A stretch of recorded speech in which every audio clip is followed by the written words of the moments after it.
Hello বন্ধুরা, এই দেখতেই পাচ্ছ সবে 6:30টায় উঠেছিলাম। তখন ওঠার পর আবার ঘুমিয়ে পড়েছি। মানে এতটাই ঘুম পাচ্ছে, চোখ পুরো ছাড়ছে না। ঘুম থেকে উঠে আগে চোখে মুখে জল দিয়ে নিলাম।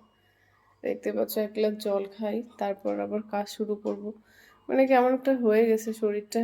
জানি না কি মেডিসিন দিয়েছে। তো তারপর আবার কাজ-টাজগুলো শুরু করব, রান্না করব, তারপর আবার যাবো ডক্টর দেখাতে।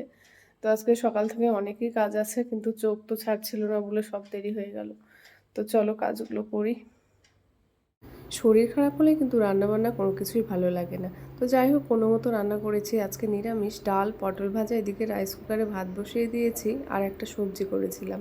তো তারপরে এখন স্নান সেরে নিব, বরমশাইও চলে আসবে কাজ থেকে, তারপরেই যাব ডাক্তার দেখাতে।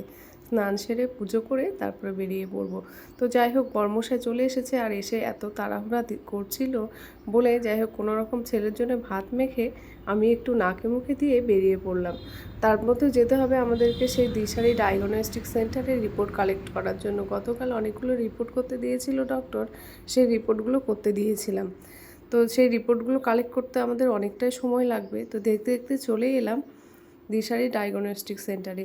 ওইখানে গিয়েও দেখছি প্রচুর ভিড়, কারণ এতটাই রুগী হয়ে গেছে, এখন তো কেউ ভালো নেই, সবারই সমস্যা কিছু না কিছু আছেই। তো রিপোর্ট কালেক্ট করে নিয়ে তারপরেই যাব আবার ডক্টরের কাছে। তো সেই ডক্টরের কাছে চলে এলাম। অনেকটা প্রবলেম হয়ে গেছে শরীরের, যার জন্য এত সমস্যা হচ্ছে ডক্টর যেটা বলল আমাকে।